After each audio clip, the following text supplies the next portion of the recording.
Welcome to the news headlines this Wednesday. We start with Pope Leo's weekly audience where he implored Israel and Iran to abandon bullying and revenge and embrace dialogue for peace, following a 12-day conflict involving strikes on Iranian nuclear sites and a fragile ceasefire.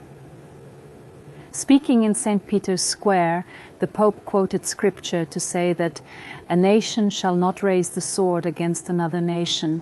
He pledged solidarity with Middle Eastern Christians, specifically condemning Sunday's Islamic State attack on a Damascus church that killed 25.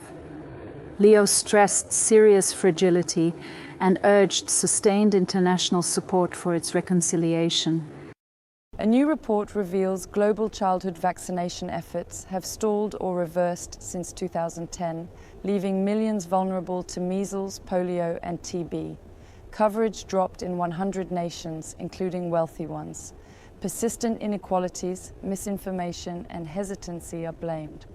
While past vaccines saved 154 million lives, nearly 16 million children lacked basic jabs in 2023.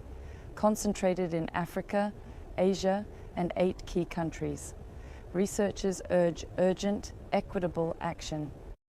The UN has intensified calls for coordinated international support to advance Libya's political transition, address humanitarian crises, and tackle climate threats. Following a high-level Berlin meeting, UN envoy Hannah Tete warned of mass graves in Tripoli and conflict blockade. Guyana's ambassador highlighted Libya's extreme climate vulnerability after Storm Daniel's devastation, urging infrastructure upgrades and unified budgeting. Officials stressed unified global efforts for stability. Catholic sisters from across the US gathered at Capitol Hill to protest the treatment of immigrants and funding cuts affecting the poor. During their Sisters Speak Out event, they prayed, processed, and heard speeches condemning reduced Medicaid and food program funding alongside increased deportations.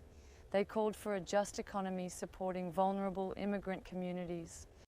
Meanwhile, Christians Against Poverty has joined protests against UK welfare cuts, warning they risk plunging 250,000 more disabled people into hardship. The group notes that disabled individuals are already 50% more likely to experience poverty. As Parliament debates the cuts next Tuesday, 108 MPs back an amendment demanding a 1B North Jobs First pause.